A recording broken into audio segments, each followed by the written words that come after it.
This video is brought to you by bettingwars.com, the realest fake gambling. And the welterweight division is a weird division in Strikeforce because no one really knows what's going on with it. The belt has been vacated by Nick Diaz for about 9 months. There's rumors now that Nate Marquardt is going to be fighting Tyron Woodley for the belt in May, so that'll put it at close to a year that they have had no champion. What's your take on what's going on right now in the welterweight division in Strikeforce? Are you happy with how they're handling it? Would you like to see a clearer picture of what's going on? What's your take? Yeah, exactly. I would love to see a clear picture because even I believe that even Tyron Woodley, who is supposed to be the guy fighting for the championship, I believe he doesn't even know.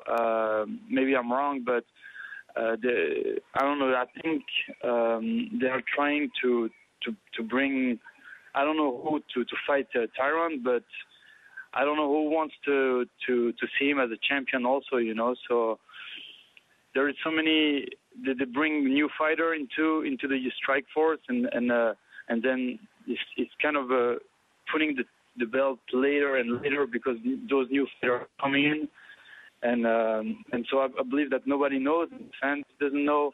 I think it's kind of sad, and I hope it doesn't take too long to be able to know who is going to be next, because also I would love to fight Tyron again for a rematch. So I don't know, we'll see.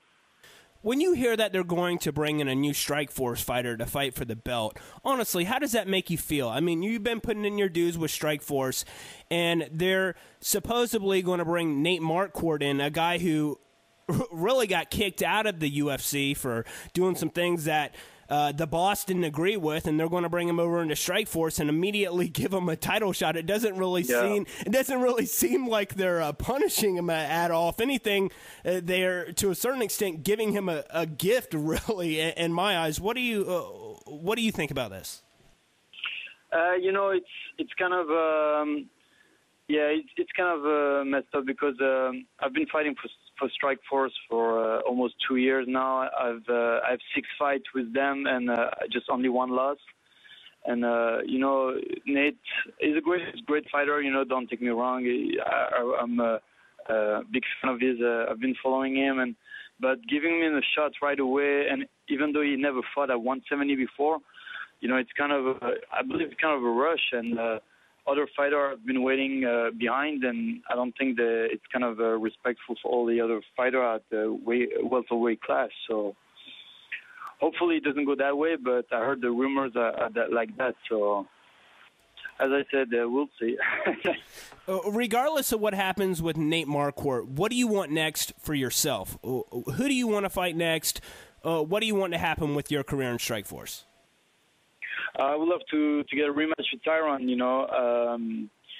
Hopefully it goes through. I've been asking for it, and I'm still asking for it. And I know he's fighting for the belt, and that's why maybe they take so long to respond. But I would love to get a rematch with him, and I believe anybody who fought Tyron wants to rematch with him, because you know you never really felt like you know you lose the fight because.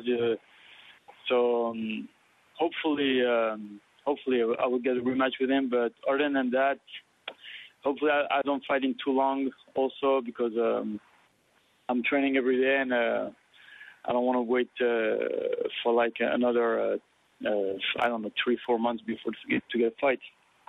If Strikeforce did give you that rematch, what would you do differently? I've heard you say in interviews that you just didn't fight smart. You didn't follow the game plan when you fought Tyron. But what specifically would you do differently that you didn't do in the first fight to get that win, to prove to people that you are good enough to beat Tyron at his own game or at any game that you choose to fight him at?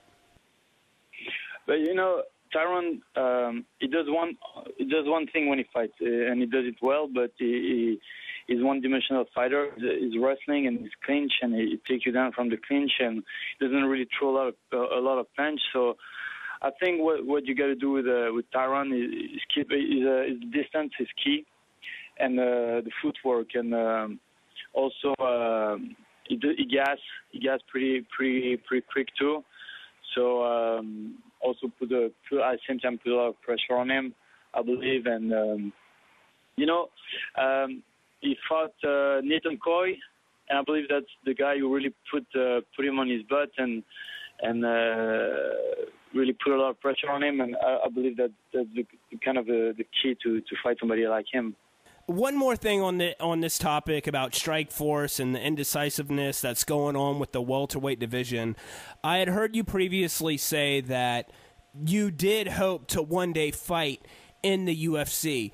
If, let's say, this picture continues, the same picture that we're seeing right now, where there's really no clear road to the belt, do you want to move over to the UFC as soon as possible? Is that what you really want, or are you content with staying in Strikeforce right now? Honestly, I would love to get a shot at the title first in Strikeforce. But if it doesn't happen, I will fulfill my contract, of course, with Strikeforce, because they treat me really well, and I can't complain about the way they give me fights, and even though I don't fight a lot, but they never treat me really bad. But in the long term, I would love to fight for the UFC, because I would love to represent my country. There hasn't been any Belgian fighter in the UFC, and I would love to represent my country for the first time in the UFC, and that will be a dream coming true if I fight for them.